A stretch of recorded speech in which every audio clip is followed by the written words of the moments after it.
of protest.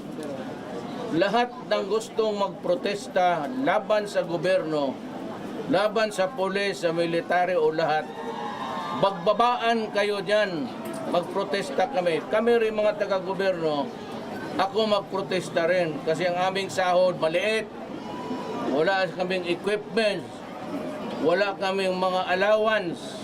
Sir, when you say day of Sabay tayo magprotesta sa gobyerno natin. Sir, when you say day of protest, you mean class suspension in government office? Oh, walang trabaho at kung gusto yung taga-gobyerno, mayroon man yan yung mga